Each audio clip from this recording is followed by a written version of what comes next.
Well, hello, everybody. Welcome to the show on a Monday, a very confusing Monday. Hello, Ames. Hello, how are you? I'm all right. Yes, this is a confusing time for everybody. Yeah, this fucking time change thing, man. It threw me for 3 hours yesterday.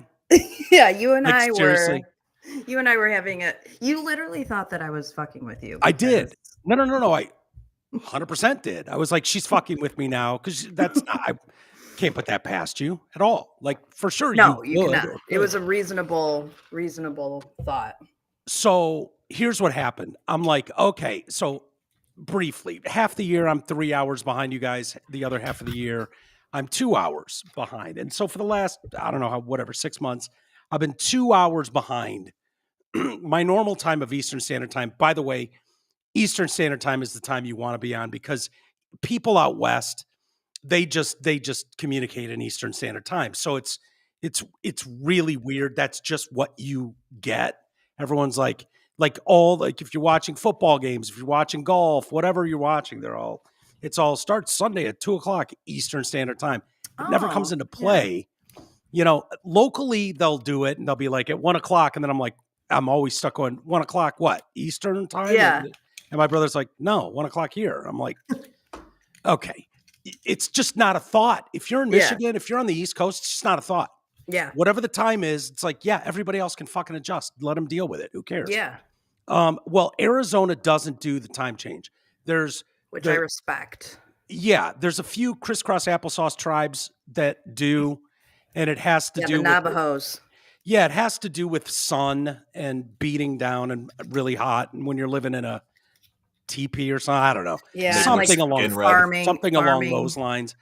Yeah, I know people have said the farming. It's not. It has to do with the sun and the heat or something, but it's changed. Used to be about farmers, but either way, I wake up yesterday like nothing. Like, oh, okay, happened. The change happened at 2:00 in the morning. Great. Now I'm 3 hours behind. No problem.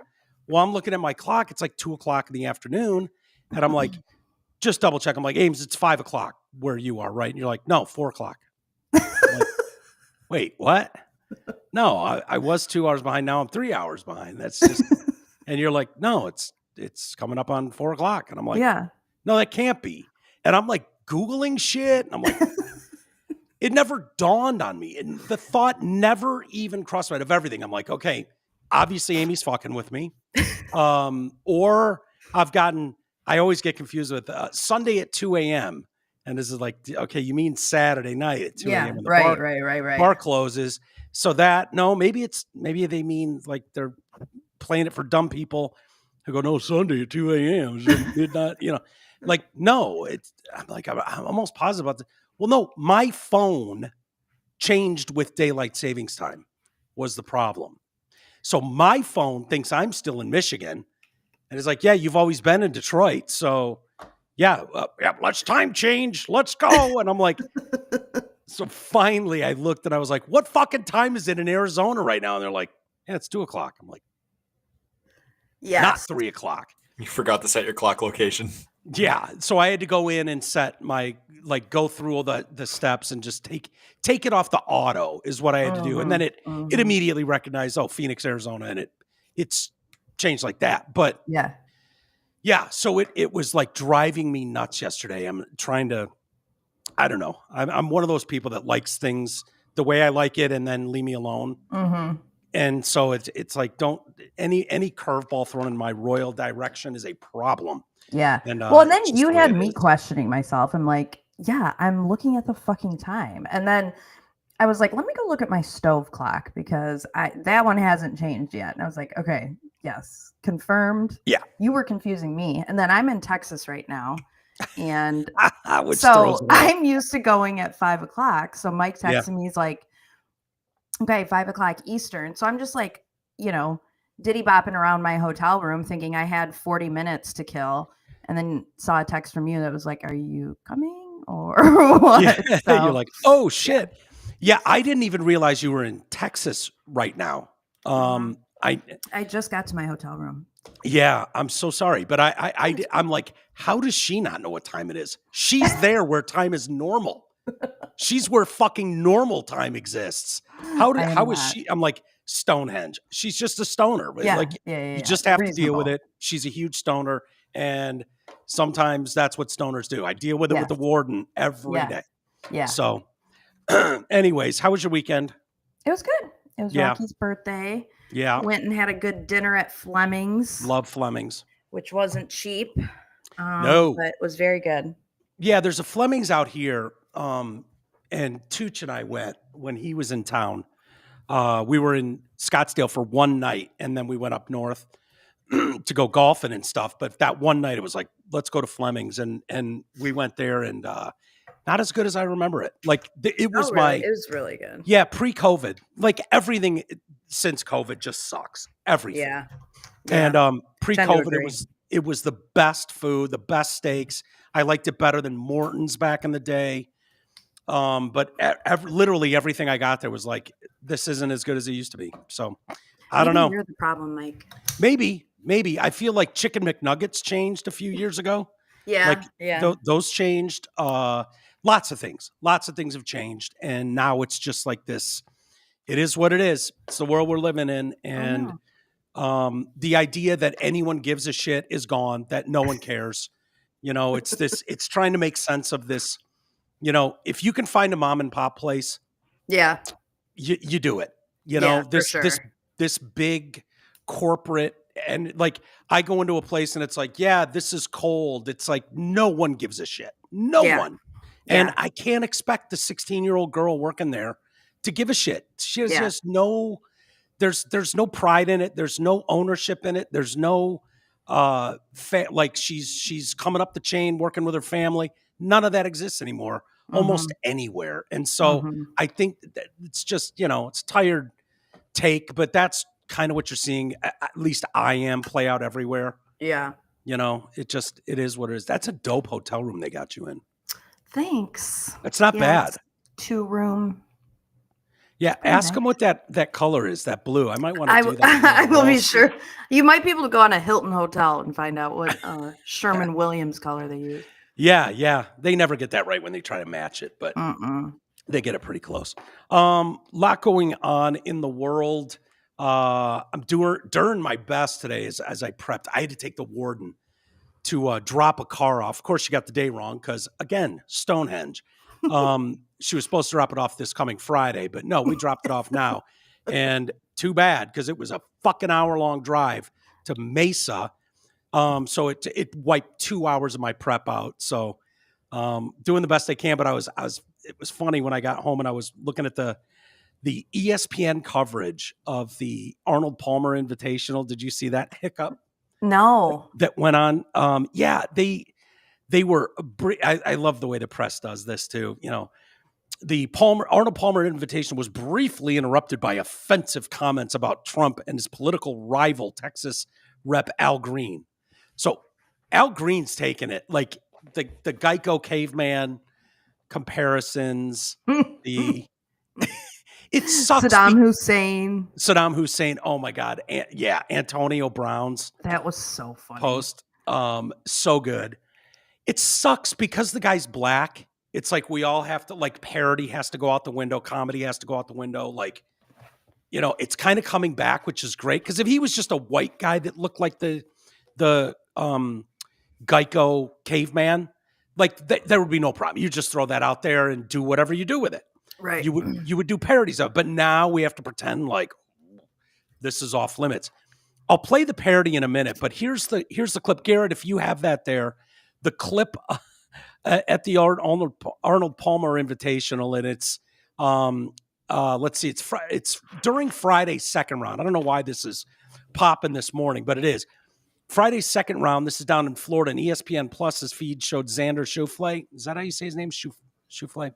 I can't remember. Yeah, Schauffele, something like that. His approach from a fairway bunker on the par 5 16th. But as the camera shows the ball rolling away from the flag, the commentary pops in, and it's a parody. These people doing the AI parody who are just getting the voice down, they've put a picture. They've done David Attenborough's voice, with Al Green and his.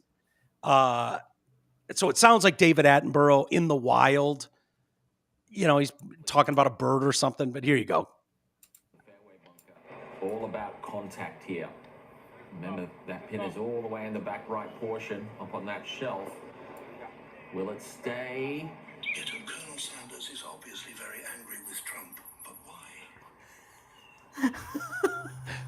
Where did that come from, though? Oh, I'll play it for you. It's spectacular. All right, that's good enough there, Garrett. Thank you. And my condolences too, Garrett. Garrett's grandmother passed away, so he's probably in a headspace today. Yeah. We should mention that, and we'll get. She would actually, Garrett's grandma, from everything I've learned, would appreciate this particular segment. Tapas. Probably. Yeah, she would, right? Yeah. Anyway, so why don't we? So people were trying to figure out. So what the David Attenborough, and obviously this is not David Attenborough, who's like 95 years old, I think, and is the voice of the PBS documentaries and Nature. Mm-hmm. People know who he is. It's AI doing the voice, and they've looped it, or they've put that with Al Green ranting and raving at Trump during the, for better, lack of a better term, the State of the Union. Yeah. And so David Attenborough famously is in the wild and always has the birds chirping under, and he's usually whispering about seeing some monkey in its original state or its natural state. He's always voicing, that's what he does. And so it fits underneath this. So what he says in that clip when the golf shot goes is, Ghetto Colonel Sanders seems very angry at Trump, but why? But this is where it comes from. It's a TikTok video. I'll play it for you now. See, Colonel Sanders is obviously very angry with Trump, but why? What has Donald done to so severely offend this fried chicken icon? Is Colonel Sanders jealous of Donald's lush head of hair? Perhaps Donald used a wet nap after consuming Colonel Ghetto Sanders' finger-licking good signature recipe. But as the DEI chicken master works himself into a frenzy, the room begins to fill with the pungent odor of deep-fried chicken and crawfish, causing the little fella behind Trump to send security after Ghetto Sanders. As security attempts to get a hold of the greasy fast food pimp, he continues to bitch and whine about Medicare refusing to pay for his cousin's hemorrhoid gender reassignment surgery. Honestly, I'm not sure hemorrhoids even have a gender. In the end, the fried chicken pimp is kicked out of Congress and back onto the streets, free to sling greasy chicken to the people of D.C. So, people are desperately trying to get. I figured everybody had seen that sort of video. So was somebody like watching that on their phone or something? I don't know if someone slipped that in. This happened a few weeks ago at one of the federal buildings. Someone slipped of it. It was like at the Health and Human Services or something. Trump and Putin or whatever. Or No. Elon. Trump and Elon, and it's an AI generated parody of Trump like kissing Elon's feet. Yeah. So this is like today's version of walking into a Walmart and getting on the PA and farting into it or something, Right. Like the younger generation has access to these sort of tools now to get that creative whatever out there. And, they're going to try to be as offensive or as funny, as they can be, with the tools that they have at their disposal. But, in this article I'm reading, a few seconds later, the normal audio returned with coverage of Russell Henley's birdie putt on the 17th green. The incident took a sinister turn. However, when Business Insider found what appears to be the source of the bizarre audio, it's a video posted by pro-Trump Instagram page, Presidential Reviews, and they're referencing the TikTok video I just showed you. People need to stop trying to make everything sinister. Okay. Yeah. This is what primarily young people do to try to be funny. This is what they do. They've done it forever. They'll continue to do it forever. That's did what it for TikTok is. Like, what? Yeah. And you see, it's like, okay, who can generate buzz by being funny, being a smartass, being edgy? This would constitute edgy if you're going down the, ghetto Colonel Sanders road. Right. But posted by a pro-Trump. That's so devices. It's posted by smartasses and parody people. Right. The problem is you didn't see any of this stuff sort of go on the last 4 years, where it was like Biden was a never-ending well of parody. He was. Right. Like, him wiping out all that stuff was like off limits to the Saturday Night Lives of the world and the mainstream media, or where you would go for typical comedy. That stuff sort of disappeared. You didn't see much of it. And it certainly wasn't highlighted. Like historically, something's great on SNL and it's picked up by everybody. It's played everywhere. It's shared. And you get people talking about it on various outlets like, oh, did you see what SNL did last night? Well, if the local NBCs and ABCs and Fox's affiliates aren't going to touch that because, we've got to pretend that Biden's awesome. That's what you're seeing playing out. Right. In my opinion. Yeah. No, I think you're right. So. And it was like 2 seconds of it. So, I mean, who cares? People can't joke. My goodness. And how that slipped through, I don't know. I don't know if we'll find out. Probably whoever is running the master feed of some sort, if they slip that in, or is it possible someone hacked in and got that, and all you could get was 4 seconds, 9 seconds or whatever before someone was able to leap at the board and literally leap. Yeah. Someone's stomach just must have sank when that happened. Like they just pulled up a video and it was connected to the main soundboard and it was just like, fuck. Yeah. No, totally. That's exactly what it would be. I don't know. I want that stuff. I like that stuff out there. Those moments are they're fun. You know what I mean? Like they're fun historically. Yeah. What were you gonna say? I was gonna say you see that sometimes with the advent of court Zoom hearings, where people will attend on Zoom, and it's a well-known trial. For example, Karen Reed, and like when they were having pre-trial conferences before the last trial, someone was on the Zoom and unmuted and just told the judge to fuck off, which she deserved, but it was still obviously inappropriate, but hilarious. Oh, and it was like, how do you not bust out laughing? And so then they had to, nobody could unmute after that, but there was a ton of that happening with Zoom court hearings. In 2020, I famously fought a traffic ticket in Zoom court without pants on, and I brag about it to this day. I won.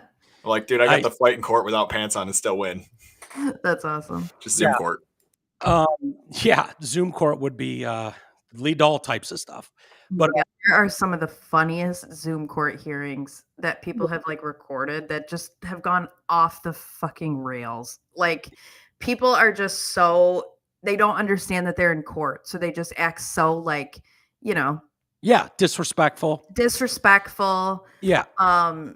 And the judges just based on their mood will just lay into them, and it's so you ever had to go to court for something? Oh yeah, and you're nervous. Yeah, dude, I don't care. It's a parking ticket, right? Like when they call your case number and you need to stand up and go to that little podium, and try not to fuck up when you're going, yes, Your Honor, no, Your Honor. How do you plead? Like it is stressful. I don't care who you are.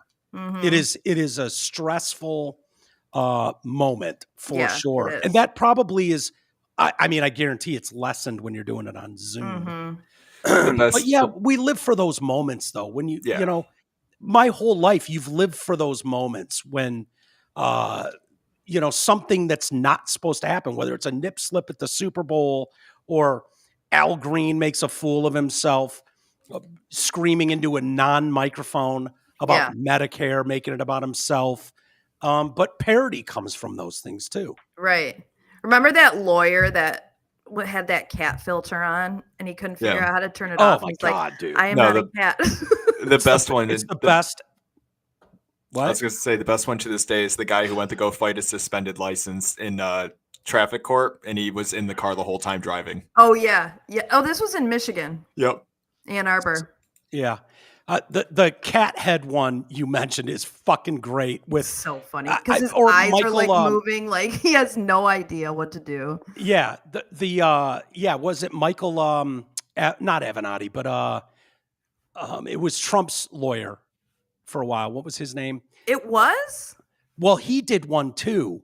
Where no, that was just a separate video where people were putting the turkey head on him and shit. Oh yeah. Yeah. That was different. That was yeah, different. that's totally different. Yeah, it was Michael Cohen getting trolled during a lot. Michael Cohen, yeah.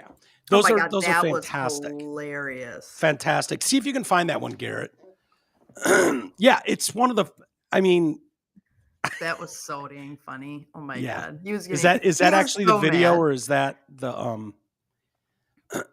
Sorry, this wasn't planned, so I don't. Garrett doesn't have hilarious. it. But if you can find it, yeah, I don't know, but I tend to look at these things not as sinister or racist on some level. It's people fucking around, people having fun. There it is. Okay. Problem. Wow, genius you are. Can we stop with that? I appreciate it. I don't like the stupid turkeys. All right, let's just knock that stupid off, please. All right. Yeah. I did. I said I was leaving, and then the following day, get that through your dumb heads. The following day, I turned around and I said that there's no chance in the world that I'm leaving my country. Thank you very much. All right. I'm not leaving anyway. You leave. You my country. You leave. Yeah, you're the one that threatened And it, I have dickhead. every single right within which to turn around when we stop so we can. All right, 2 seconds. I'm going to end up blocking this. No one's hearing a word you're saying, asshole. All right, good Right. enough. No, it's hilarious. And going to Michael Cohen, hey, dipshit, you're the one that said, if this guy wins, I am out of here. Along with 1,000 other egomaniac, self-important dipshit celebrities who said the same thing. And so then you're going to try and do a quick live stream and on your phone, and people are going to fuck with you. Yeah. Like it's awesome. Amazing. Yeah, I love it. I love it. The WNBA, Players Association. What's that? Yeah, I know, right? These stories about the WNBA. Them? Let's combine them.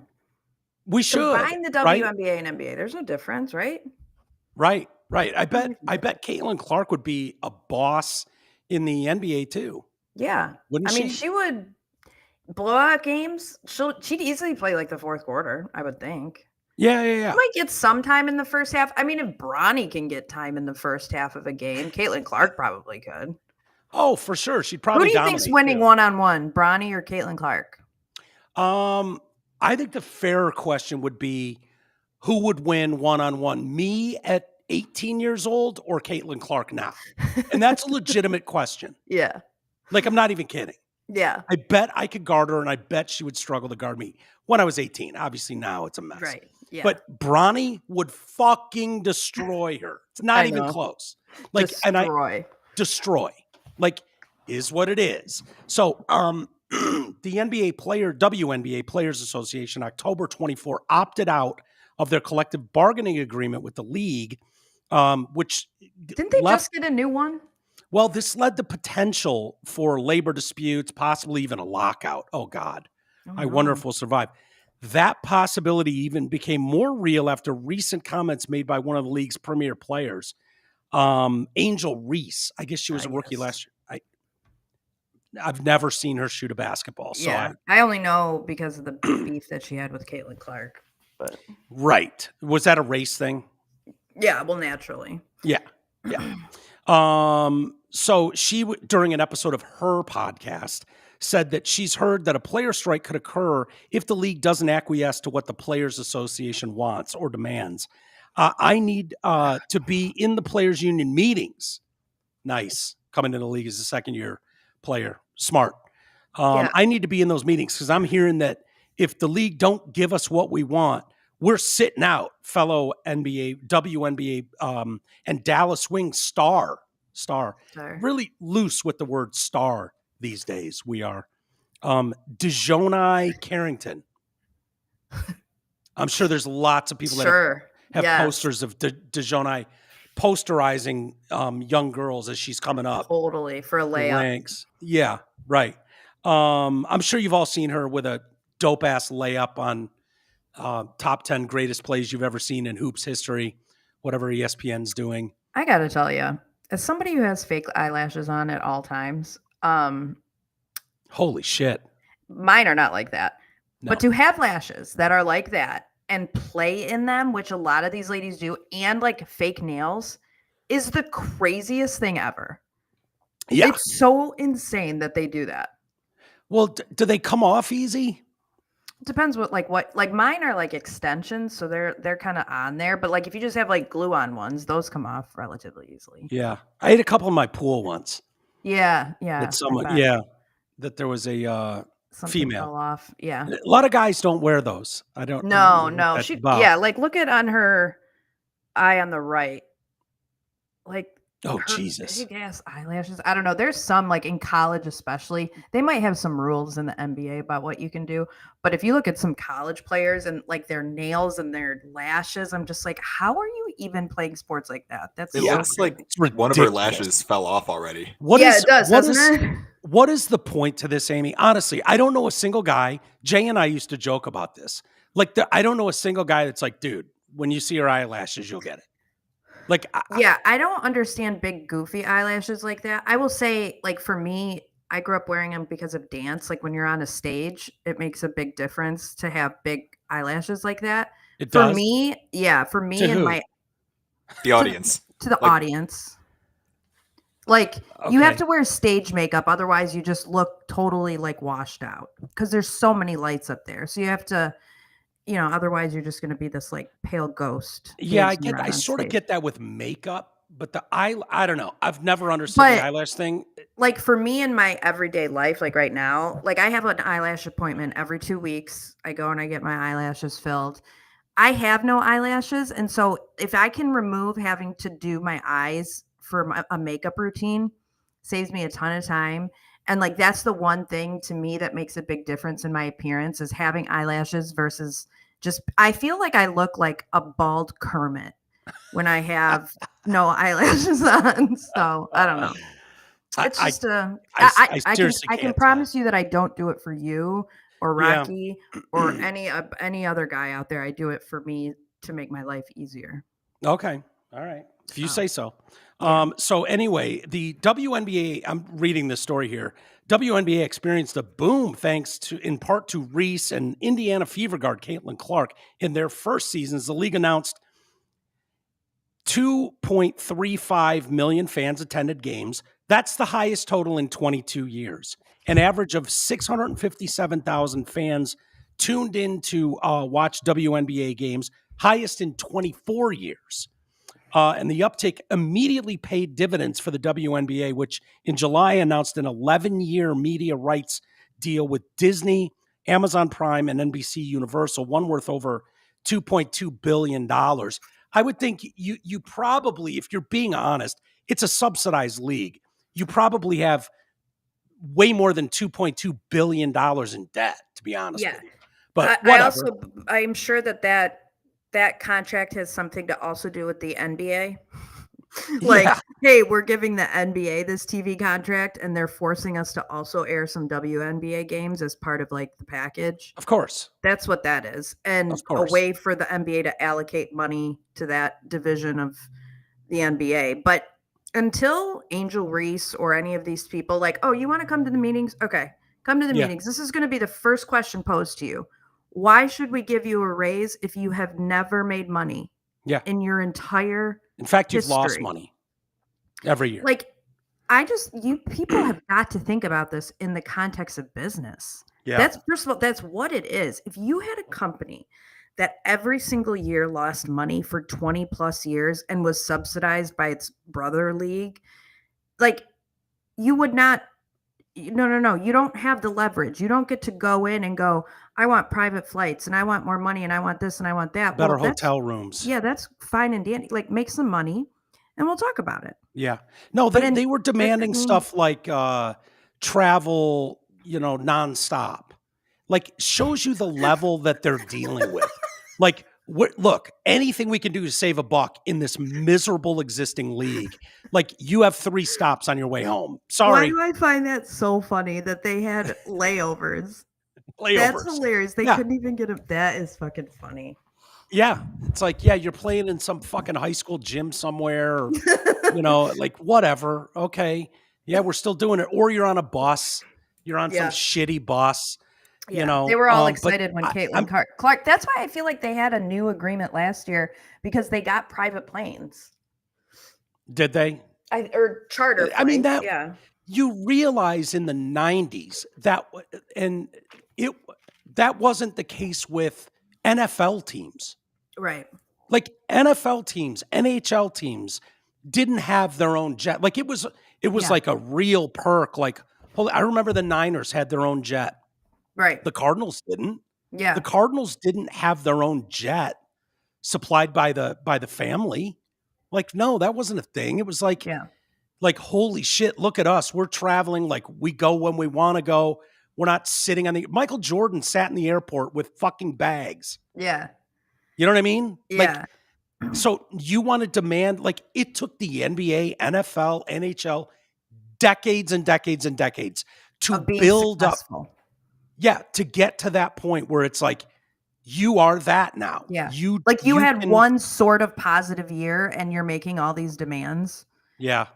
I don't know if that's a woman thing or if that's I don't know what that is. Yeah, and there's their parade. I'll get to that in a minute. This is 2024's parade too. So this is like with so Angel Reese and Caitlin Clark. I made sure to get a modern one so we weren't looking at like old footage. That looks like Chicago. I mean, it was Chicago. Yeah, the Chicago one. That looks like the Chicago one fan show in New York. Or no, New York. Was it New York? I thought it was Chicago that they did that. Yeah, this is the New York one recently in October. Yeah, it's hilarious. And they'll get more, but it just it takes time. It fucking takes time. I know, and I had that in here. Like, the parade through Chicago, whether it was New York, Chicago, whatever, tells you everything you need to know. Like, that's a team that won a championship and then was to be celebrated in their own city. And here's the reality, ladies. The Eagles won the Super Bowl. When they go to Philadelphia to do their parade, they've probably done it already. When they do, they'll get 1 million, 2 million people in the streets going bananas. And speeches from the stage. Yeah, there's a picture of it there. That's what you'll get. Here's the other reality to that. The Eagles could hold that parade in Tampa and generate probably hundreds of thousands in support. They wouldn't even have to do it in their own city. Right. So the Chicago one, the New York one, WNBA, the level of support, that's from your city. Mm-hmm. To just give you some context for what that would look like. If the Eagles held their rally in fucking Tampa, they would generate 1,000 times more people than that stupid image we just looked at.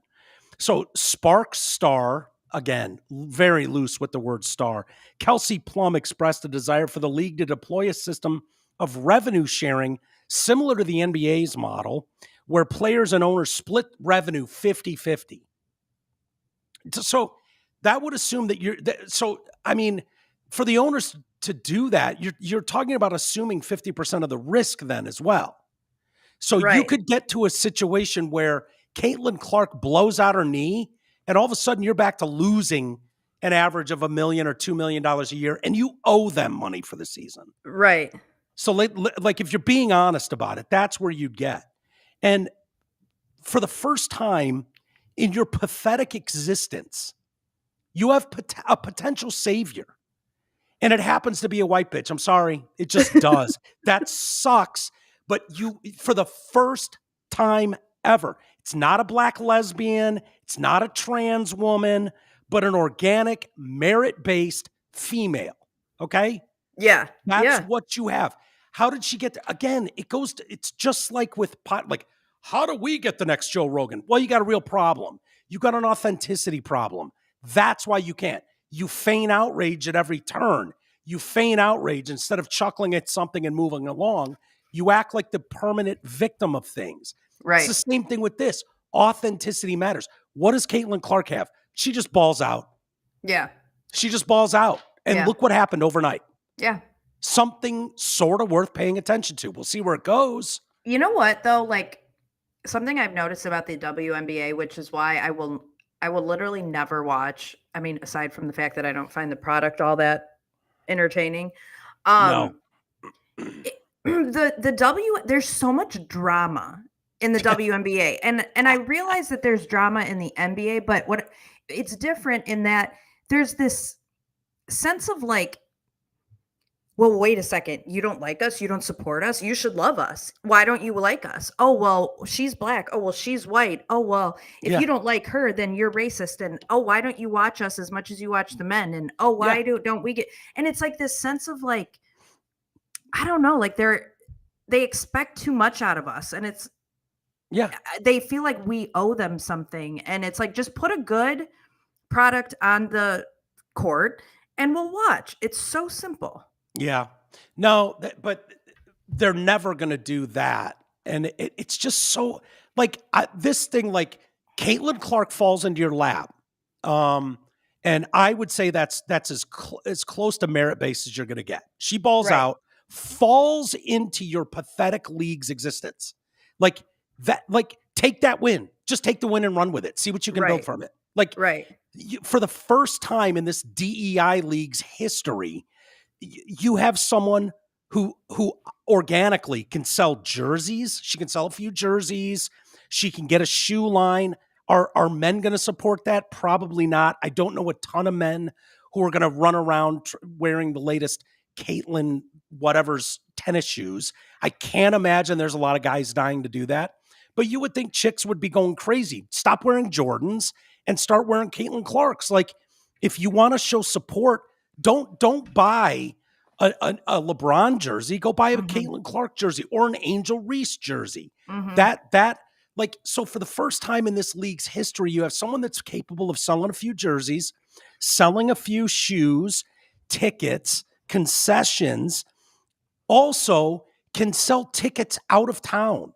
So she goes on the road, and you're in this place, unlike the NBA, where the NBA stars can be like, yeah, I'm taking the next 3 games off. We're on the road. It doesn't matter. These broads here are laying the groundwork for something that's sustainable on its own in the future. And so it's like, no, you don't get days off. Just like Jordan didn't get days off. Those guys, Lambeer didn't take a fucking day off mid-season unless he was injured. You played every game you possibly could. Yeah. And when you went on the road, those fans came to town like, oh my God, the bad boys are coming to town. And you watch them. So you've got a player who can single-handedly put asses in the seats in stadiums around the country. So, this is such an easy one. Yeah. But it's, I don't know if it's a female thing, like the cattiness. Yeah, it is. Do you think so? Like, it's inherent, just like, this is some of the differences between men and women on display. For sure. And because that's what you do see that. There was a parody video. I wanted to play it on Thursday when we were doing the show, and it was like guys' night out, girls' night out. I don't know if you've seen this video. No, but I can it's like, it starts with these girls like, oh my God, you're amazing. I love you. Their hugs and this and that, having a glass of wine. And then the one girl is like, oh my God, guys, I got to go. I got an early day tomorrow. They're like, we're going to miss you so much. I love you. I love you. And she leaves. And then it takes like 10 seconds before it's like, I fucking hate that bitch. Yeah. And then they're like, oh my God, finally someone said it. Finally someone said it. And then they cut over to the guys, and it's like the same kind of, and they're just busting each other's balls the whole time. Right. And then the buddy's like, I got to get out. And they're like, pussy, what are you, a fucking homo? Yep. And then he leaves. And then the guys are like, God, I love that guy. Yep, totally. And they genuinely, but there's a reason that's funny, because we've all seen that. We all know what that is. And that's kind of how the WNBA feels to me. Like, you see that playing out where it's like, oh, we're going to foul the one popular girl over and over and talk shit, make it a race issue. Like, right. What is that, Amy? What is it about women what is that, a jealousy thing? Yeah, jealousy. Not, I don't think most women like confrontation necessarily, and so it's just like, I'm going to be nice to her face and bitchy behind her back type of thing. But then I think in this situation, like with Angel Reese and Caitlin Clark with their feud, like you get so, like she felt like so many people were like on her side and she just felt emboldened to like be like an uber bitch. But at the same time, it's like to foul her and stuff. At the same time, it's like, I don't know, people foul LeBron all the time. And it's not like this big thing of like, oh, look at people following LeBron. So at the same time, like, why do we have to make it a big deal when someone fouls Caitlin Clark? Like, just foul her like you would in any other game. It doesn't have to be this big thing, right? But I feel like in the women's sport, they make it a big thing. Yeah. And maybe that's a little unfair. I know guys can be, like, guys didn't like it. Some of these guys that came right from high school, Kobe, guys would kind of fucking give them the what for, show you like, but you're playing in a league that is dominated by grown ass men. Yeah. Like, bullshit, you're going to bring a 17-year-old in here and think he's going to, like, there's that competitive juices that take over. But you didn't know that Michael Jordan and Scottie Pippen like fucking hated each other. Right. Right. You find that out 25 years after the fact. Yeah. But it's like, and I'll never forget my boss one time, my old boss. He's retired now, but he was a lawyer. Most of his career managed other lawyers who were men. And then, he had me that he managed, but he also had a couple other women too. And he's like, I will tell you, managing women, and he would go, especially non-lawyers. He's like, the emotion, it is so night and day how different you are to manage. Just so much more emotional, and there's just, it's not a bad thing. We're just different, like it's just, we handle things differently. Yeah. What do you, I wonder what that is. Like, it does seem like that's kind of at the crux of it. Like like I've said though, I had bosses over the years, and my favorite boss ever was a female. Yeah. Like she was awesome to work for. Her name was Shelly. And I don't know what she's doing nowadays, but it was like, that chick was awesome. Yeah. I'll tell you though, like when it was something that I had to deal with a little bit personally myself, because we were hiring another position at some point, and I was just thinking of like the ideal candidate, right? And I'm thinking, do I want a male? Do I want a female?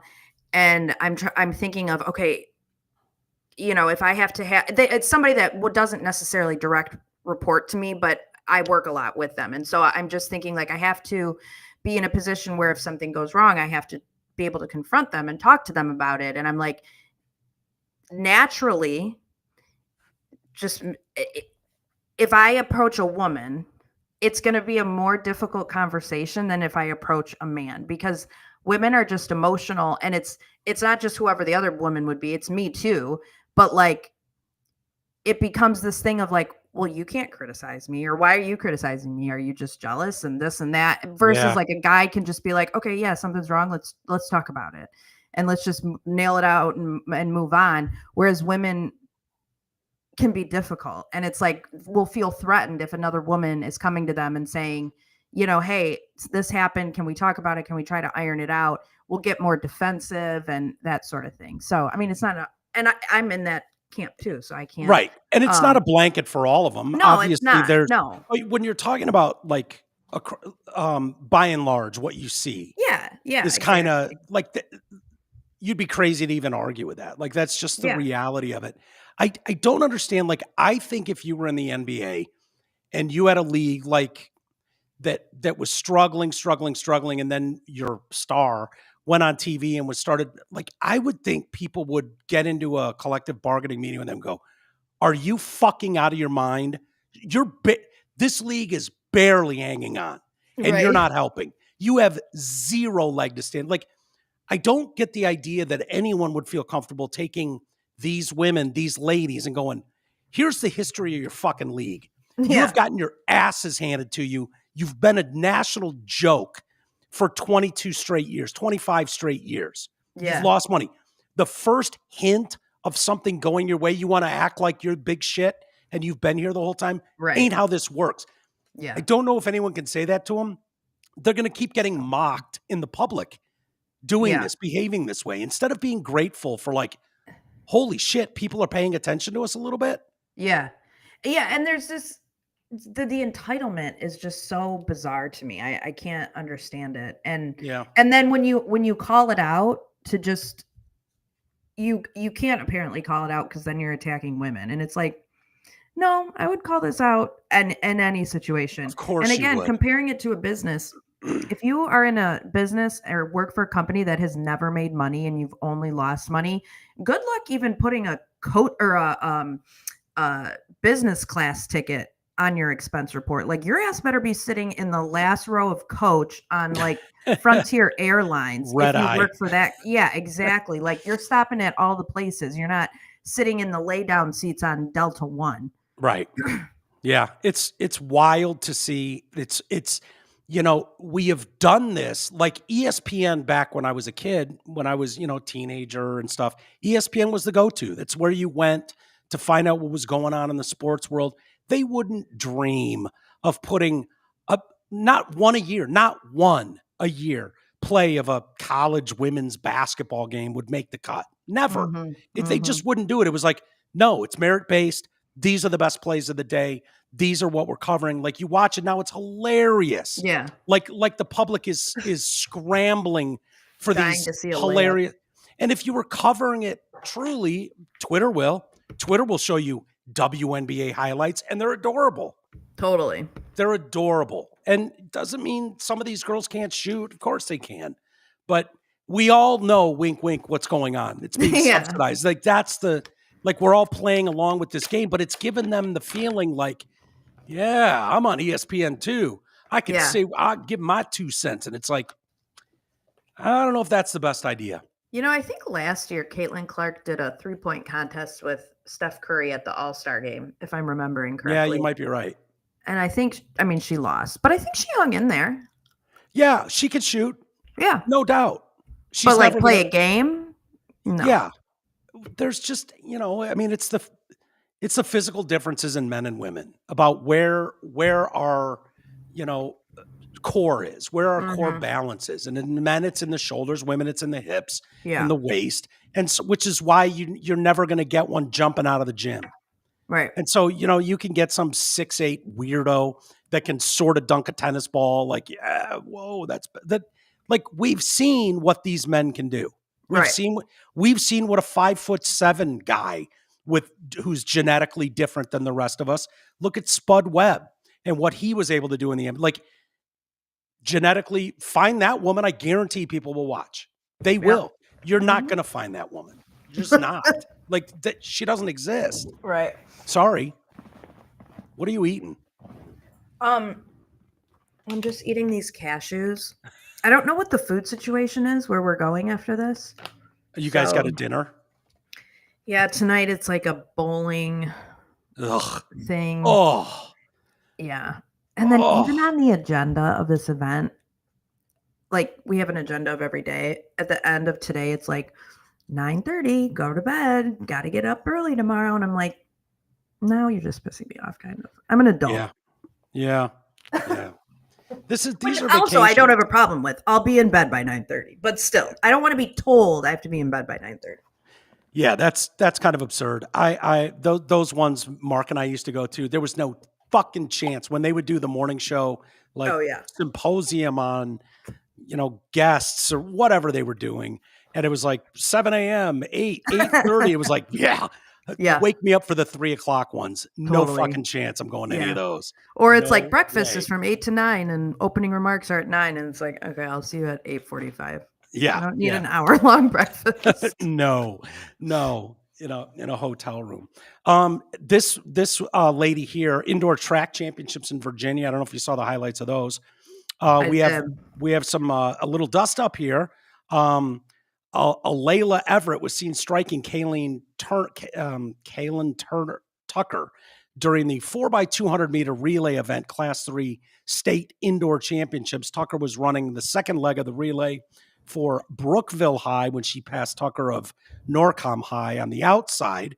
And Everett has since been on the receiving end of death threats, racial slurs. She broke down in tears. So let's watch the video here on the left. There, everybody has feelings. So you're physically hurt, but you're not thinking of my mental, right? They're going off of one angle. A couple times hitting her my baton. No, wait. My baton got stuck. No, hold on. Wait, rewind. There was something there. There was. At this point, I feel like I'm getting pranked. It has to be. Hold on. Angle. A couple times hitting her. There it is. No. There's a chirp. Every video, their Yeah, fire alarm is dude. going off. Yeah, I've noticed it too. There was the Joy Reid one we watched. The and Joy then Reid one. There was another one recently. I think people are fucking with us now, just putting the Dude, fire alarm chirp. They got that's it. why I feel like when I'm watching these on TikTok, are people adding that in the background? Because Yeah. it's on every video. Her my baton. So got stuck behind she her gets back passed, and then she whacks this chick twice in the head. like this, and it rolled up her back. So let's I lost my balance. Okay, let's and when I listen put to my her arms around, comments she got now. hit. I know my intentions, and I would never hit somebody Wait. on purpose. They're assuming my character, calling me ghetto, racist slurs, death threats, all of this just because of a 9-second video. Everybody has Yeah, feelings. that's ghetto as shit. So- That's why. Yeah, That's yeah. the type of behavior you see in a lot of these world star videos. Is that type of behavior, ma'am? That's why they're doing that and saying that. Death threats and racial slurs, whatever. That's not cool. But Is it ghetto black on is black crime appropriate. too? It looks like black on black crime. And like, wait, what did she say that she slipped? She lost her balance. That's what Yeah, happened. They're going off of She would one never. angle. A couple times hitting her my baton. Bang. Got stuck behind her back Bang. like this, and it rolled up her back. I lost my balance, and when I pumped my arms again, she got hit. I know my intentions, and I would never Bang. hit Yeah, somebody dude, on this purpose. is They're okay. assuming You can my get rid of the video. So Seems pretty. There's I don't know that a different angle is gonna no change that. running, and then someone passes you, and then haul off and what? Like clear as day on video. The problem is this is someone, and you see this a lot. I feel like with parents believing their child Mhm. and like, oh yeah, no, she said she didn't. Yeah. Like the mom's comments, her mom was overcome with emotion as she defended her daughter. I didn't have to see the first video, second video, or the 10th video. I know 100% that she would never do that to nobody. Her mom, Zakita, said. She would never do that to nobody. She would never do that to nobody, which It's a double means negative. technically she would do that to somebody. Yeah, and I But mean, I'm not the- here to coach her on her mad English skills. linguistics. Yeah. Yeah, the video is pretty clear. And also, I would have a lot more respect for her if she was just like, good boy, I gotta tell you, my emotions just got the best of me. I was Yeah. just, I saw the finish line. I saw her passing me. And it was just my natural instinct to be like, no, wait, stop. And Yeah. just hit her. And I Yeah. literally like blacked out, and it was a horrible moment. And I apologize. And I'm so sorry. But like to be like, oh no, I fumbled and I tripped, and then it went up her back and onto her head. Like, what? Yeah. No, we all watched it. And We you all looked like watched you it. were in the movie Clue trying to kill her with a candlestick. Like you literally like whacked her in the head. See, this behavior though, I don't mean to sound like old man yelling at the clouds or something.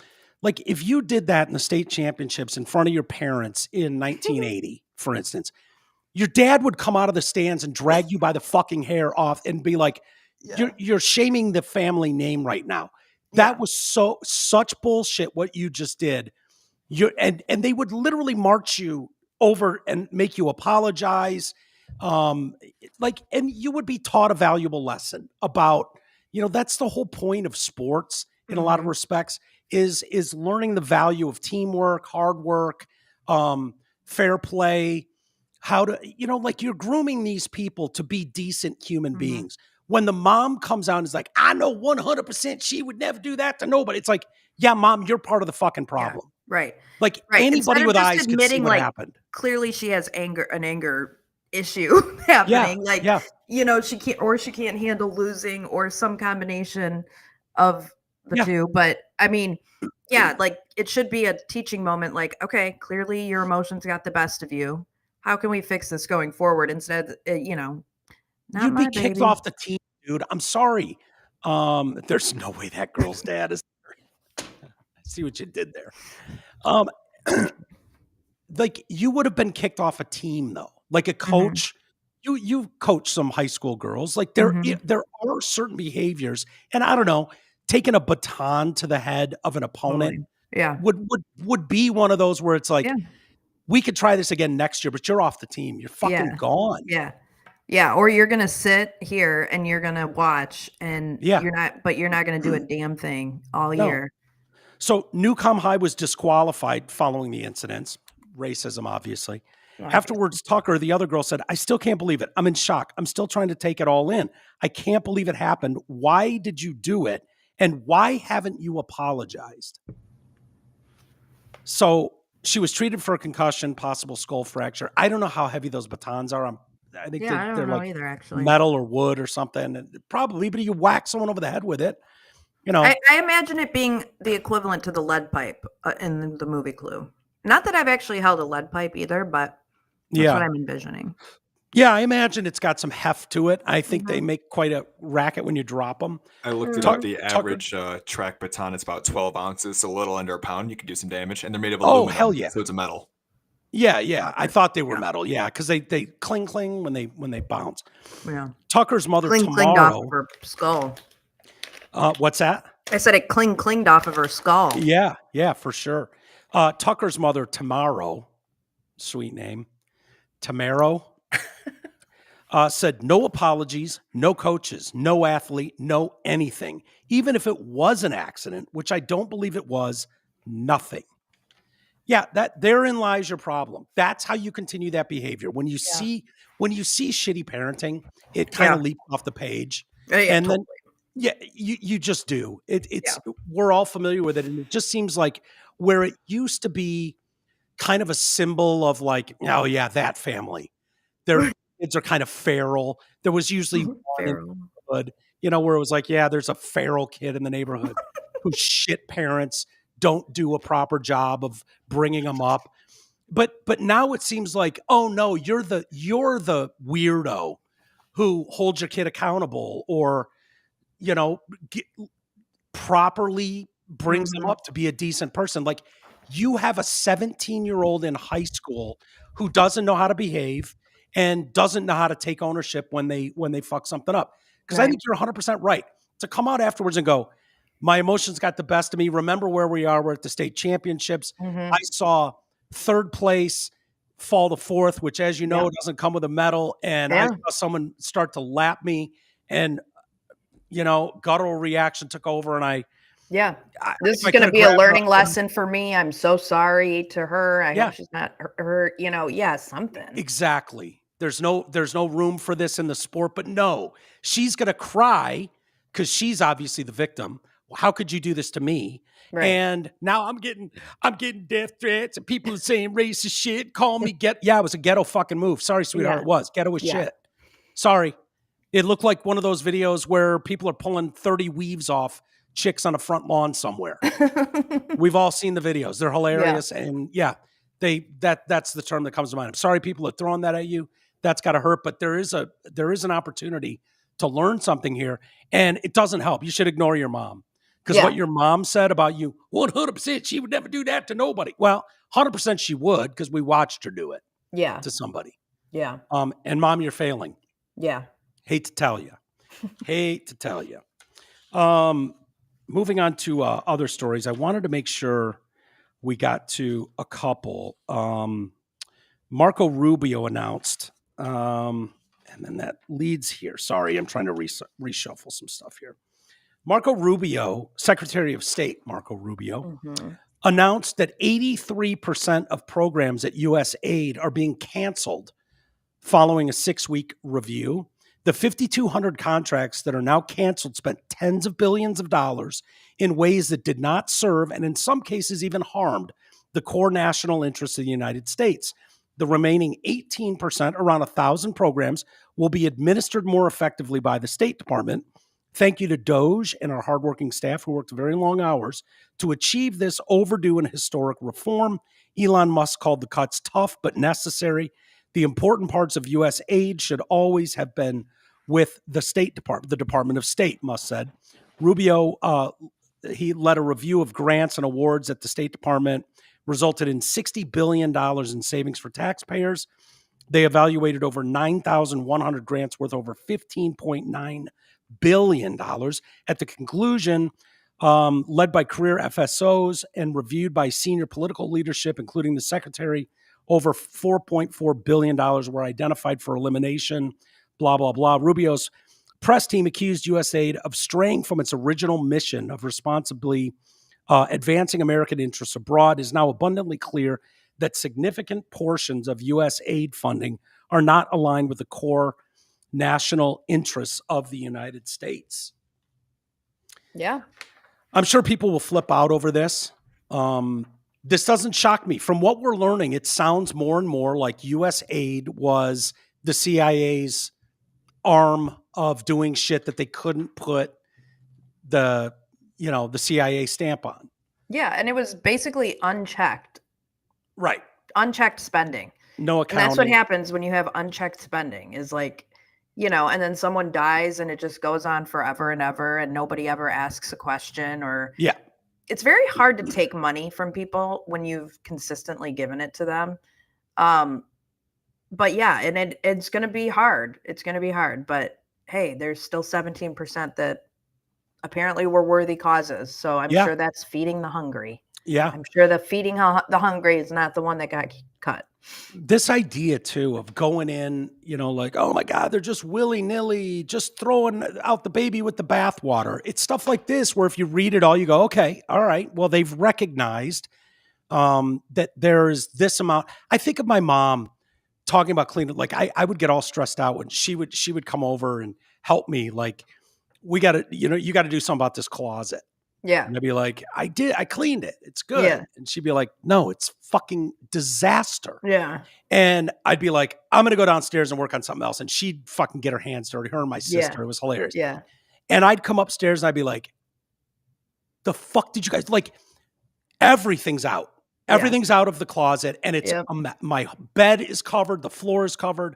I know people are laughing at this, but everything. And I'm like, this is a fucking train wreck. What did you do? And my mom would go, look, to properly clean something out, you need to remove everything, go through what it is, analyze what it is, get rid of waste, sell what you don't want, and then you put back with a purpose what's to go in here. And every single time without fail, she'd get done or we'd get done. And it was like, holy shit, this is unbelievable.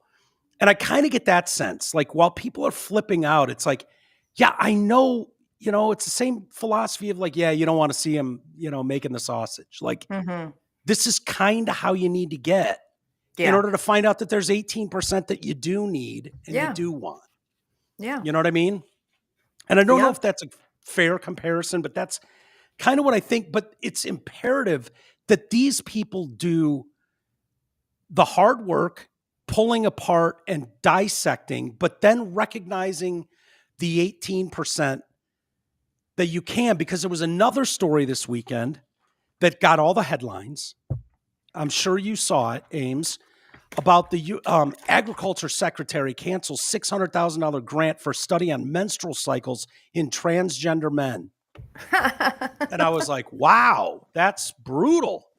And it didn't get a ton of reporting in national news because what you're seeing is a lot of these, like, they're giving $2 billion to operate on to make mice trans.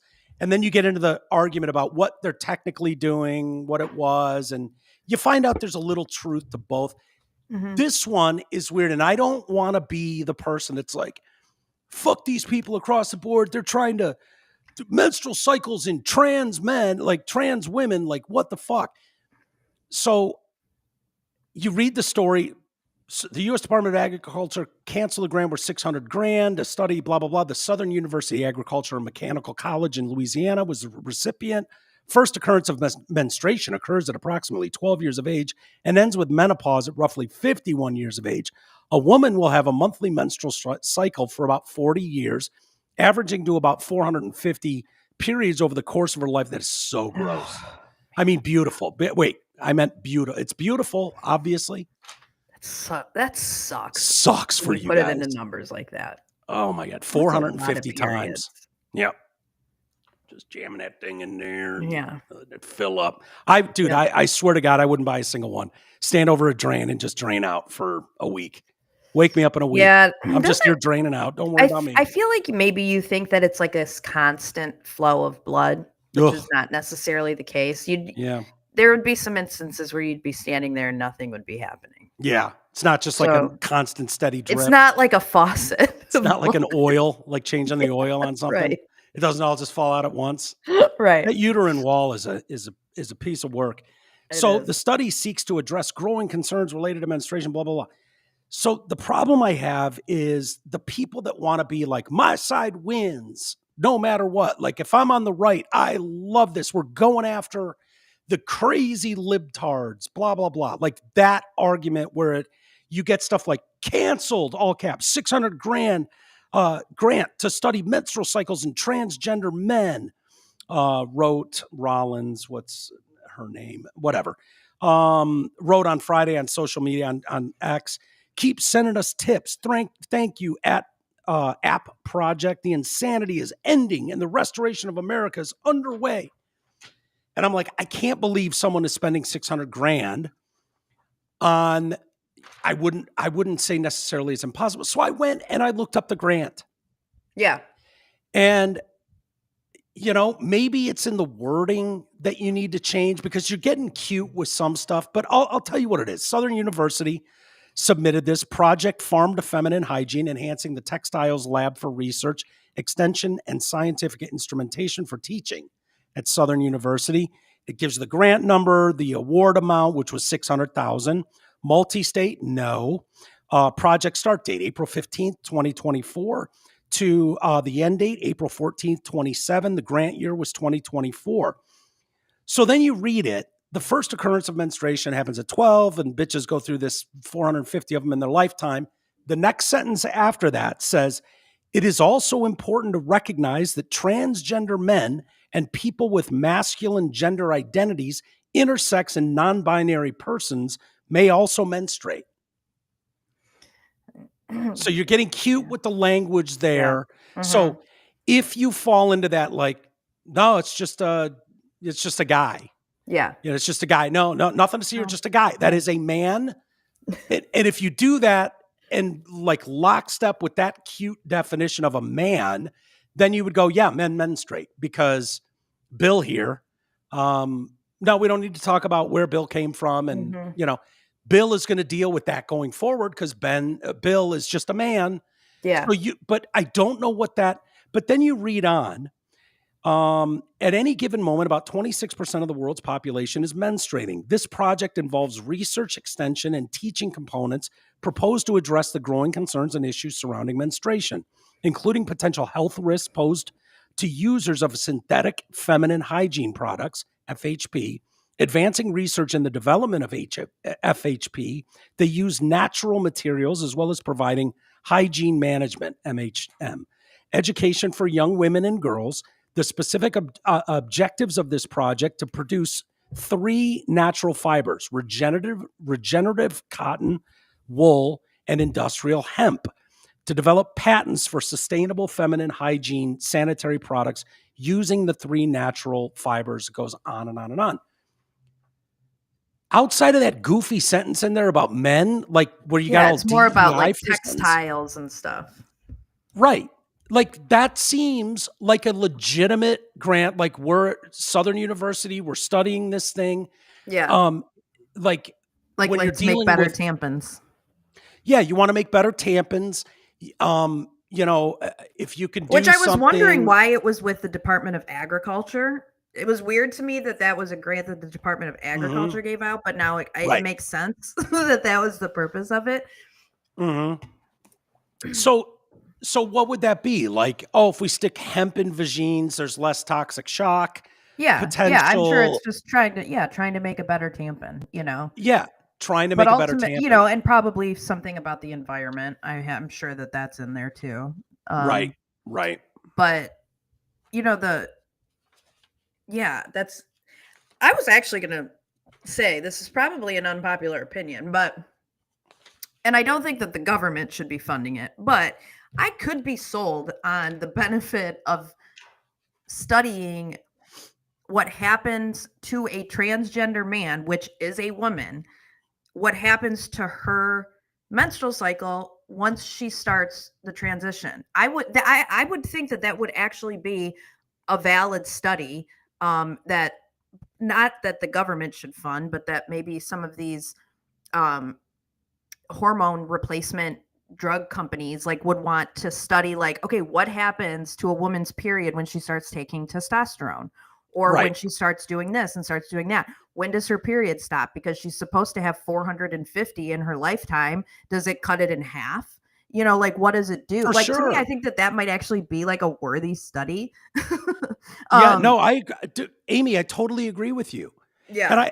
And when you're talking about men transitioning to women, there's a push. I see this online where it's like you get these fucking crazy people like, oh, I'm having menstruation. Oh yeah, that's like those ones, and they look. And I don't know what's going. You're not having menstruation cramps. You're not shedding your uterine wall and dealing with the rough parts of that. But I don't know. It seems study worthyable to say, yeah, when you pump someone full of female hormones, right? When you take estrogen at high levels and pump it into the male body, they experience headaches. They experience shifts in blah, blah, blah. Like that. Speaking seems secondhand on this one, there's no period cramps. That's not a thing that happens. But I don't know if that's true of everybody. I'm going to assume not everybody's full of shit, and absolutely people can build themselves up into all kinds of feelings, like where you can have physical feelings. You've worked yourself so up, and maybe that's a real thing that you look at. But it's not a menstruation cycle. You get sensitivity in certain areas that is kind of related to the growth in those areas too. So there's sensitivity that your body might feel that's a little bit different. So things might be a little more painful, but I've never heard of any kind of period cramps from a lot of trans people I've talked to. No, it looks like attention-seeking behavior. Yeah, just one of the ladies out doing what us ladies do. But I mean, a woman that's becoming a man, she's still going to get her period, presumably. Right. She still has to shed her uterine wall. So it'd be interesting, and I feel like a worthy study to figure out how that's absolutely. I can ask the one I know. When you pump massive amounts of testosterone into a female body, which then gives you the beard and it gives you the deeper voice. When you start taking hormone replacement and testosterone at mass levels, what does that do? Like that absolutely seems like a fair study. My problem with this is the headlines. Be careful of the headlines you read. And it's why I keep saying over and over, and I know you agree, like the people going in with Trump's calling it a scalpel now, which I think is smarter than going in with just a chainsaw to these programs, is you got to be really clear about what you're doing. People are dying for an excuse to bury your whole side is like, the only intent you can have is mean and bullying and racist and transphobic. Like you need to be very careful about how this stuff is positioned. And that one seems very fair. Outside of that one sentence, that seems like a very worthy study when you're talking about, hemp has gotten a raw deal for 100 years in this country. Right. And it's much stronger. It makes better paper. It makes better clothing. Like hemp got, this goes back 100 years, the war on hemp. Yeah. So, when it's like, okay, well, where did we drop the ball here? If we're talking about synthetic stuff, when we're talking about hemp, synthetic or wool, like that seems okay. So to just come in and cut $600,000 on a study because that one sentence in there seems counterproductive. You know what I mean? But at the same time, Do I need the government to fund that study? I don't know. Seems to me like Yeah, maybe if like the tampon company, if Tampax Yeah. wants to do that study to figure out Yeah. what like a better material would be, but I don't know that I need taxpayers funding that. Yeah, I agree with you. So So I what don't did know. that sentence say again? It's also important to recognize that transgender men, so they mean just women, right? That's what they're saying Yeah. when they're saying that. Like this person was born with a vagine Yeah. and will deal with women's issues. So, and people with masculine gender identity. So is this someone with low estrogen counts? Like, are there Masculine gender identities. Tomboys. It's Yeah, just a tomboy. tomboys. That's all it Yeah. used to be. okay? Yeah, but I'm assuming that tomboys still have periods. Like Yeah. that's Yes. not. I can attest to that. I was a tomboy at one point and I had a period still. Yep. So was my sister. Yeah. We all went Masculine through that gender- phase, but our parents didn't transition us. Yeah. So when they say, yeah, exactly. So when they say intersex and non-binary persons, we're just getting cute with words now. So Mhm. that's where the problem lies with something like that. I don't know that They that just means used a like bunch of synonyms for women, basically. women. Yeah. When you're talking about, oh, I'm non-binary. Okay, whatever. Cute. You're still going to, you know, you're not going in for testicular cancer screenings. Let's just say that. Like you can call yourself whatever you want, but there's certain health doctors that you're going to need to see throughout your lifetime, and those don't change. Yeah. You would think that would be true for all of these issues. So yeah, they threw in a bunch of buzzwords. So I don't know. Just wanted to give people the full context of that. I thought, Thank you, Mike. yeah. If that comes up at my work event later, I'm going to be so educated on this topic. I'm going to be like, hang on. Yeah. Let me tell you. If you want Let a me cheat fill you code in on all of to it. if you want a cheat code to the whole non-binary stuff or anything that isn't, if you ask somebody what I their gender don't. is, well, if you want to ask anybody what their gender is and they say anything other than man, just say woman. That's just default to female. Why Yeah, is there's that? no other option. Because anyone who doesn't say they're just a dude is fine with any she her pronoun probably. Yeah, maybe. Yeah, I don't know. It's for worked sure. very well for me. Yeah, maybe. Let's see. The volleyball player invited to the White House, the one that was paralyzed Yeah. on half her face, got fucking absolutely man crushed with a volleyball Yeah. by the trans player, and then went to the White House. She's kind of a Riley Gaines Yep. on the high school level, and Peyton McNabb. She's been booted out of her sorority now. What? Yeah. The Delta Zeta sorority. I was kicked out of my sorority for stating the simple truth. Men don't belong in women's bathrooms. So here's what she did. There was a dude in her bathroom and she filmed it. Okay. Do you have the video there, Garrett? She filmed. Why are you in the girls' bathroom? I'm a trans girl. But you're not a girl. Oh, we're doing one of these. Yeah. Interesting. Never had this before. I don't know what to say. I'm sorry you feel that way. Can I Yeah, get out? I pay a lot of money to be safe in the bathroom. Me too. Excuse me. Rude. Do you think that's okay? What are you doing? So that right there got her kicked out for bullying. Bullying? Mhm. Not like filming in a bathroom, but bullying? Yeah, I don't know, man. This is a tough one. This really is a tough one. I feel bad for women. They handled it pretty well though. Your options are shut the fuck up and deal with it. Mm-hmm. So we don't believe all women. Is Right. essentially, which made no sense in the beginning anyways. But Right. what exactly did she do wrong here? I thought you were going to tell me maybe they got her on a technicality of like not being able to film in a bathroom or something. Like she did something that way. But for bullying, that's crazy. Mm-hmm. That is crazy. Bullying. Oh boy. When I tell you, I would have taken that straight up the totem pole to my head of Greek life at the university and been like, oh, no. Yeah. No. And I wouldn't even want to be in the sorority at that point, but just the principle of it, like, no, you're not going to kick me out for doing this. She was not bullying. She was speaking her opinion and probably Yeah. recording it for her own protection. honestly, if you're in a vulnerable spot, and it's a serious question, if you're in a vulnerable spot or a place that makes you uncomfortable as a female, okay, what would you like young girls to do?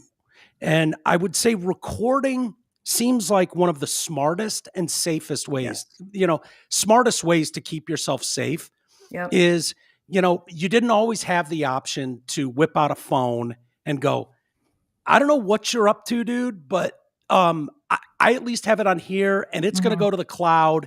And when I wind up in a ditch somewhere, there's at least some copy somewhere that someone can go, what was the last thing she did? Right. What was the last recording she made? What was the last phone call? Who was she talking to, texting with?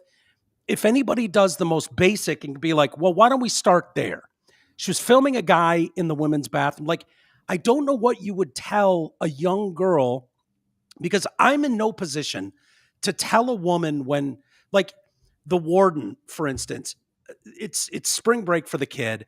And she was talking about going up to Oregon to visit family this week.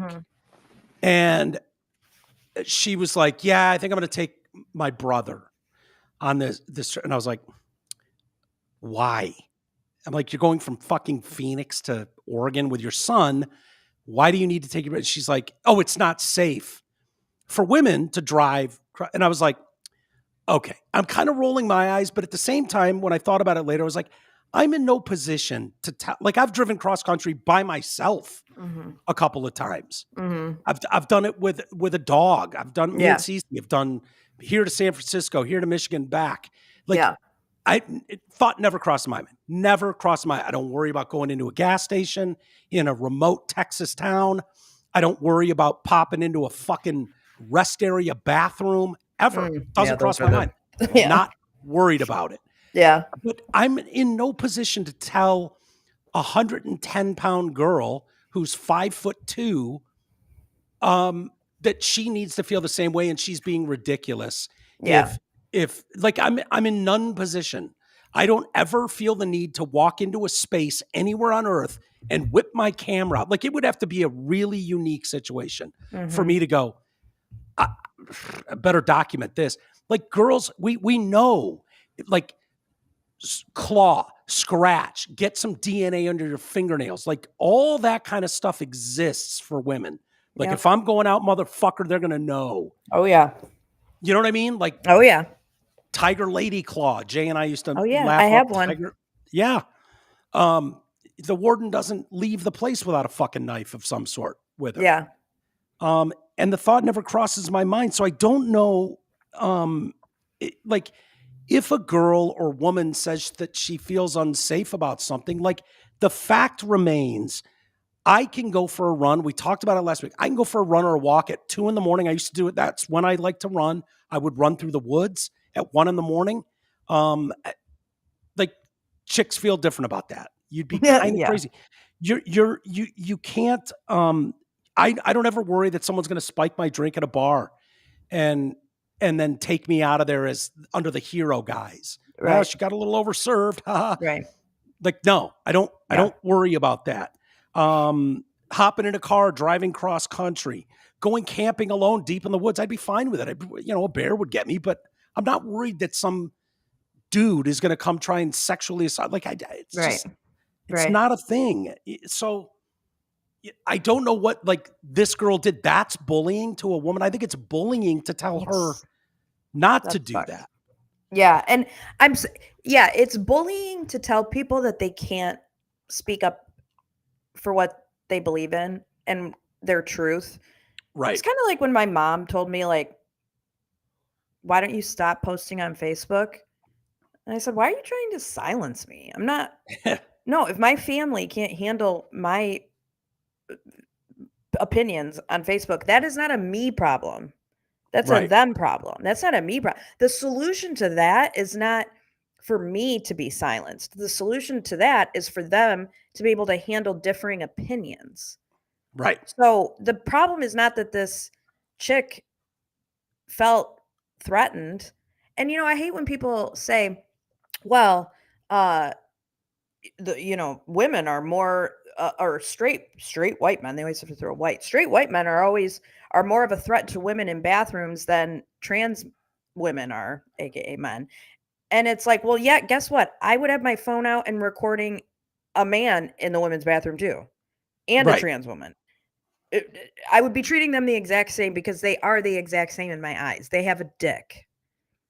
They're bigger than me and they can overpower me. Right. Period. And to make you feel like that's unacceptable across the line, to feel that way, I think is where the real bullying occurs. You know, we're finally seeing, and I used to say it all the time, like, sorry, ladies, you're gonna have to take it in the tits a little while longer. You know, I knew at some point someone else was gonna come to the defense of a high school girl. Like, I don't expect a high school girls track team to stand up for themselves. I don't expect a high school girls soccer team to stand. I expect their parents to. Yeah. I expect that their dads are going to stand up for them and go, no, dude, no, we are not even taking the chance. There's already a risk that my daughter can get injured just playing sports in general. She can get it. I don't need to elevate that risk by having some fucking 6'3" guy pound a volleyball into her face. Right. I don't need that added risk. And if those girls were given the option of be called a bigot or get your ass on that court. Right. And so when the catastrophic happens, you're starting to see it now. There's a couple schools in San Jose that are dealing with it, where the girls' team as a unit are coming out and going, we're not competing. We're not playing against. We're not playing against this school in this sport. We're just not going to do it. And but the fact that they have so many problems with this, this letter here to Peyton from the sorority. Where does she go to school? She is, hold on, I should know that off the top of my head.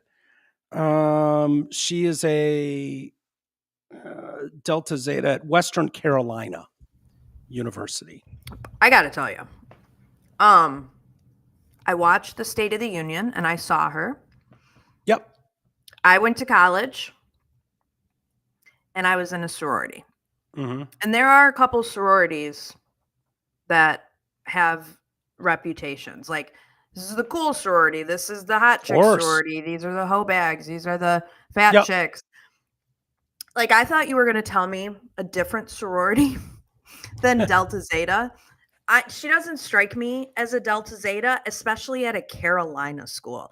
I imagine all those chicks are super fit, super like extra. They're probably skinny, ton of makeup, probably some hoe bags in there. She did not strike me as a Delta Zeta. I bet she was a legacy and they were trying to just find any way to get her out of there. And I don't know. She doesn't fit in. I know exactly what you're talking about when it comes to the different ones. Like, oh, that's the black sorority. That's the hoe sorority. That's the, like they all branch off. Yeah, the fat chicks. Yeah. Yeah. Yeah. And these are you'd be like, oh yeah, those are the homely chicks. That's the nerds sorority. Like, yeah. Why do we even have sororities? Right? Well, yeah. Let me give you my opinion and you can tell me, I'm sure I'm wrong. My guess is it's more of a safe space than it is to be in a men's club. Like, men would have no problem with chicks being over all night, partying like rock stars all night.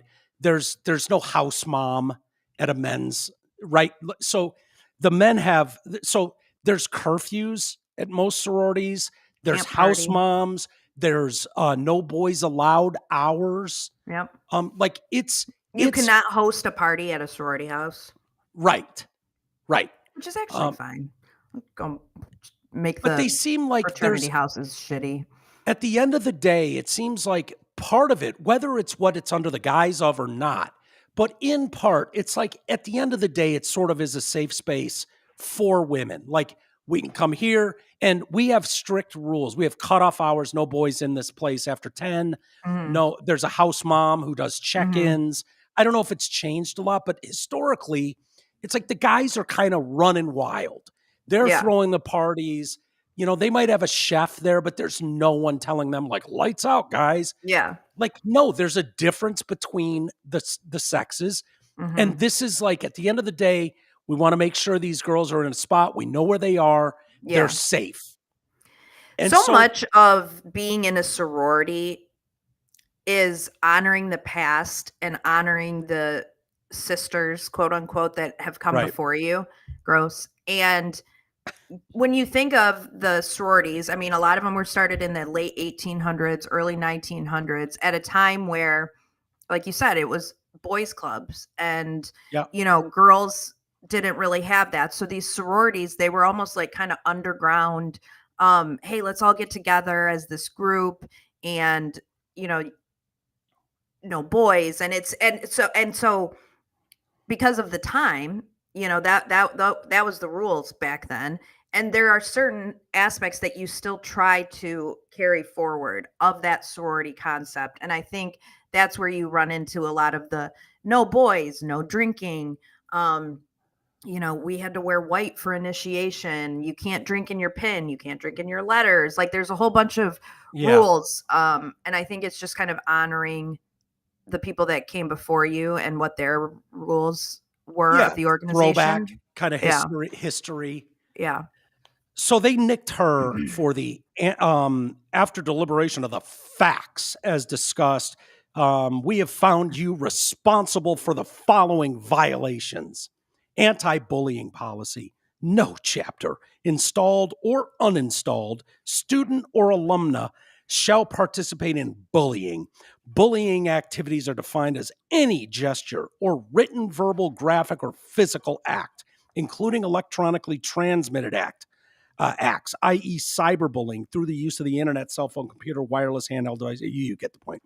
And then she also violated the moral prejudicial conduct which is prejudicial to the sorority, tending to bring it into disrepute, obstructs the work or discipline of the chapter, or fails to uphold the expectations of conduct expected of Delta Zetas, thereby offending her fellow members. Outcome: responsible. Your membership will be terminated effective immediately. This decision is the result of a previously granted appeal. The decision is final, and there's no opportunity for appeal. No additional opportunity. Boy, I got a lot of... Wait, what's the date on that? 5/20/24 is the incident. So this she has recorded to be because of something else. Or is it because of that video? Trump. She stood up at the Trump thing and waved. So this video happened in May of 2024. And then it obviously went up on appeal. That's super interesting because it's not easy to just remove somebody from a sorority. It has to go through steps. I think like probably national through the school chapter and through the national chapter. Is that letter from the national chapter? I think it is. I think it is. I bet they removed her on a local level and then she appealed it to the national chapter and that was their decision. If you have any further questions, contact Sarah Cohen, Director of Membership Accountability at, and they give a number. Okay, so has been reached by Delta Zeta's National Resolution Team in reference to 3610, which is the number of the claim. Yeah, so that's some national board. I don't know. Which has always struck me as weird. It's one thing to be in a sorority when you're in college because, it's a really easy way to meet people, especially if you don't know anybody. It's a great way to meet people, great people to party with, and you have connections outside of connections. That's what the menu is for, connections. And it's why people sports is the same way, right? Yeah. Going to Michigan is the same way, or you have this loyalty to that. Sure. But when I always found it odd that there were people that went on to work at the national chapter of the sorority. Yeah. That to me is odd. Yeah. You're hanging around the school too long. Yeah. It's good being in it for the 4 years. And I'll tell you, even then, I think I was checked out after 3. I mean, after 3, you kind of get to the point where you're not looking to go to recruiting events or, no, just do bullshit. It's just not I so remember much that with bullshit. the guys too. Like that first year when you're rushing and all that was like a big deal. Yeah. And then when you get out of the dorms and you're Yeah. moving into the house, my recollection from buddies at Michigan or Michigan State Yeah. was they couldn't wait to get out of that house and get to like an apartment or Mhm. townhome living with just Yeah. like one or two of the brothers. Yeah. You I know, never had to live in the sorority house, thank God. I would not have no. wanted to do that. Yeah, it's just, I don't know. I think it sends the message though to young girls in a situation like that. Like, I don't want to ever tell Madison, my niece, like, I think it's like if she feels uncomfortable going into her bathroom and there's a guy there, you know, whatever. Like when trans folks talk about like you don't know how hard it is to be like that's one of the things you're talking Mhm. about. Some of the things that make it difficult. I don't want anyone to bully you. I don't want anyone to hit you. I don't want anyone to harass you. But some of those things that you want us to believe are difficult are incidents like that. Like I don't Yeah. just automatically get to go wherever I want as a woman. Like that's part of Right. the hardship. Right. That is the hardship. So when another girl comes in there, Madison is a tiny little thing. She is. She's cute as can be. She's the best. She's a wee little thing. She's going to be a wee little thing. And I don't want her to ever be like uncomfortably going into what is a traditional woman space and going, I just have to take it, or I wind up on the front pages of papers around the country as a bully. Yeah. Right. Like, no, that's Right. totally unfair. Guys Right. don't have to deal with something like that. There's Yeah. no like, And oh, by the way, considering what this chick went through in high school, being paralyzed by a dude pretending to be a chick, do you think that maybe she has a little bit more sensitivity to that than the average woman who hasn't had that experience? yeah, Because her experience with a trans woman has been terrible.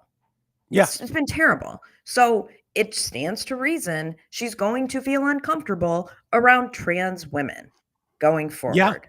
that would be reasonable. That would be a reasonable course. response. Of course. You know, Just like my- I have my head on a swivel every time I go to the gas station now because somebody in my family was kidnapped from a gas station. Your life is created by your experiences. So Yeah. to just write it off as if she's just bullying, would I say something and record it in a bathroom if the person was just minding their business like that? Probably not. Honestly, probably Yeah. not. I'd probably just ignore it. But I haven't gone through that experience of being paralyzed by someone like that. If someone like that, then I probably would. I would Exactly. have a different response.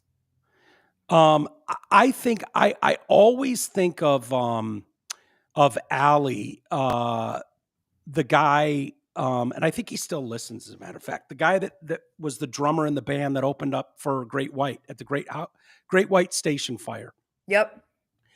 and gave an unbelievable accounting of that night. And Yeah. he's doing great, by the way, happily married. Great guy. But one of the things I'll never forget was his talk of how he enters buildings now. Yep. And how it doesn't matter if he's in the mall or Right. the restaurant or a bathroom. He's on high alert of where are the exits? Yep. What is it's hardwired now into him Yep. because he was in a bar that burst into fucking flames Yeah. and killed a Yep. lot of people that night.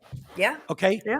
That personal experience affected how the remainder of his Yes. life Yes. will be. Yes. Like I walk into a restaurant, I'm not looking at fucking doors and Right. exits. Right. I'm not Yep. looking like, okay, first thing I'm doing is diving behind that bar and then I'm crawling through the kitchen doors and I'm going to assume there's an exit that way. Yeah. It will be less crowded. Like it's not on my mind. Yeah. It's not on my mind.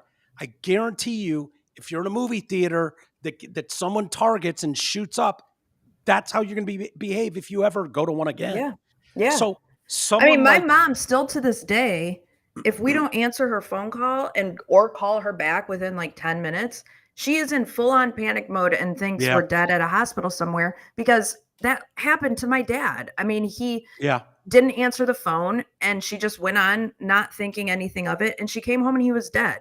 So yeah, that changes things. And you can't understand, like, why is your mom such a psycho about that? Yeah.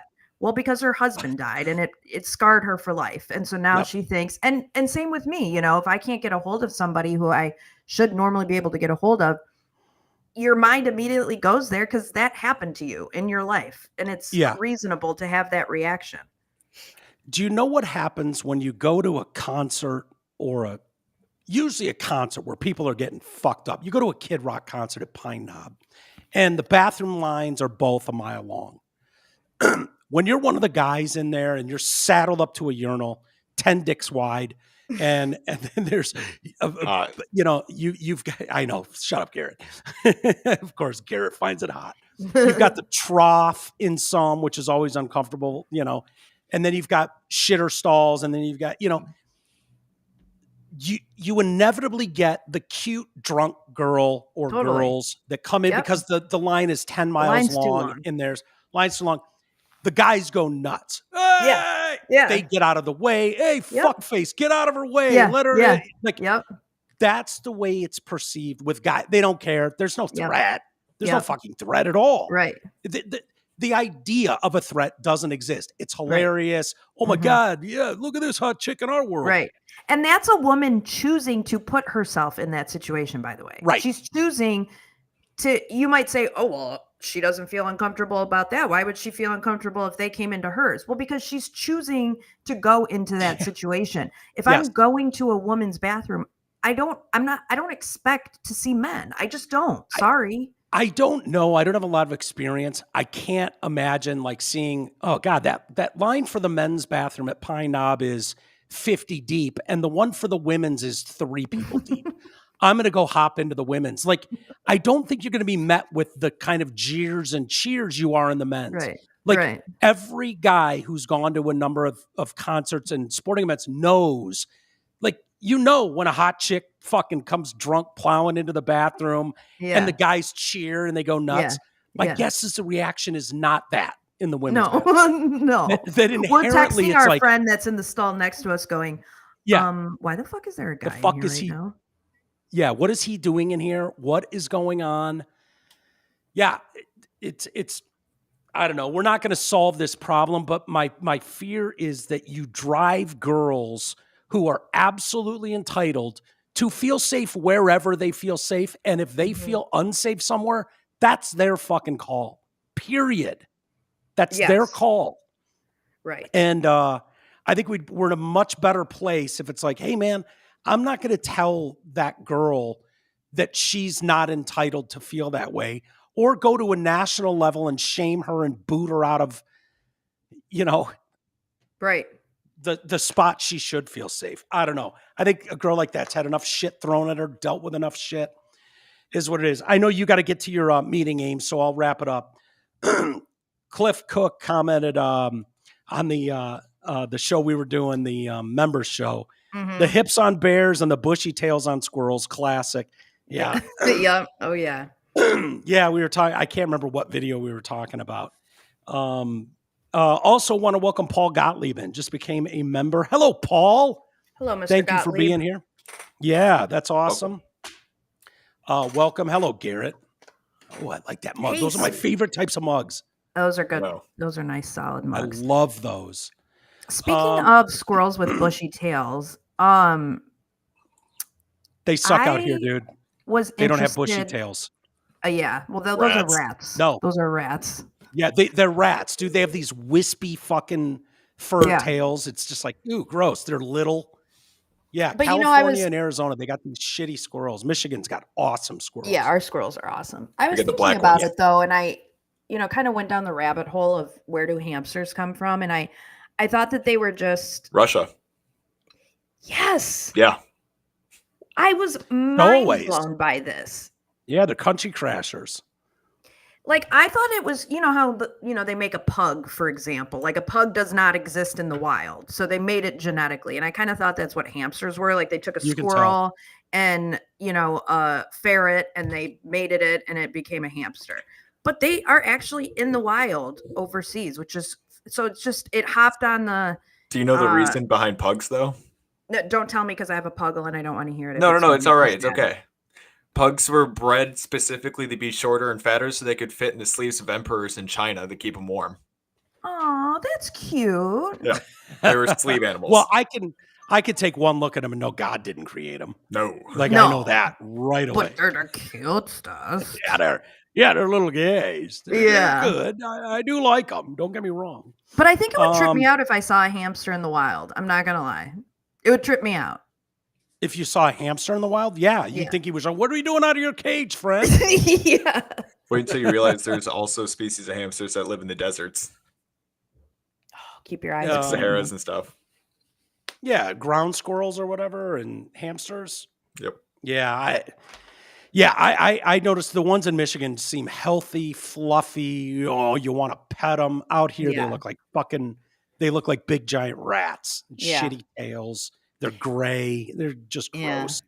Yeah. I have a mixed squirrel couple that lives in the tree behind my house. It's a black squirrel and a beige squirrel, and they cohabitate in the same squirrel nest.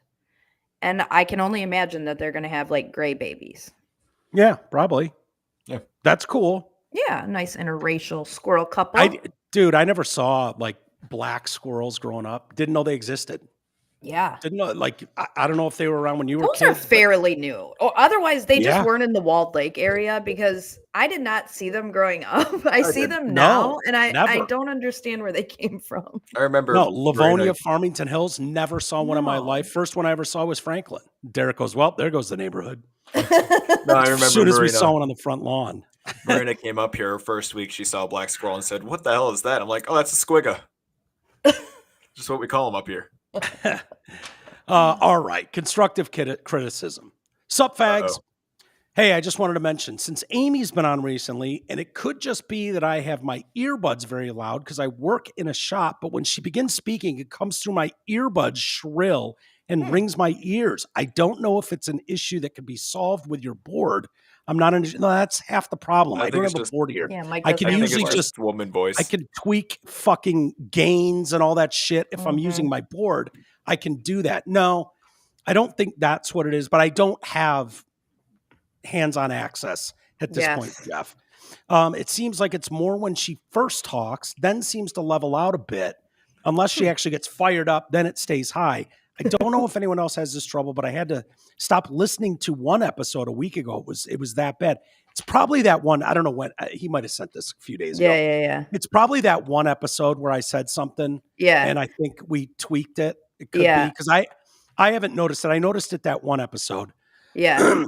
I dig Amy. I'm not criticizing her at all. It just seems that it comes through high and shrill, especially at first. I'd love to know if that makes sense to Trav or Ron or even Garrett. Thanks, guys. Jeff. Come on, Trav.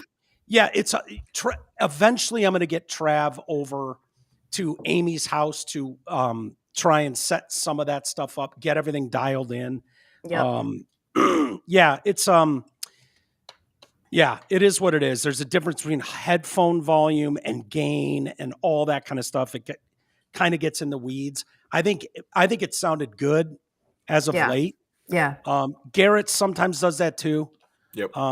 So I don't know if it's microphones, if it's cords, if it's just all of it. It's just it's all part of the thing that sucks about not being in a room. It's 3 different and in setups. a proper studio. Yeah. It is what it is. So working on all of it. But I know you got to go. It's what is it? 7:03 there, 6:03 where you are, Amy. 6. Okay. I will see you guys tomorrow. Thank you for being here. I'm sweating my balls off. This air conditioning, I had to tweak something because it's must be nice. every time, dude, it's 80 out and It's sunny. actually- And in it's this been beautiful room. today. Yeah, it was nice in Michigan. I was working in a t-shirt and everything. Nice. Well, this is if I had the door open, it'd be one thing, but when it's closed, it's getting hot as shit in here. So the AC I need to flip it to cool or something. But anyways, have a great rest of the day, everybody. We'll be back tomorrow. We'll see you.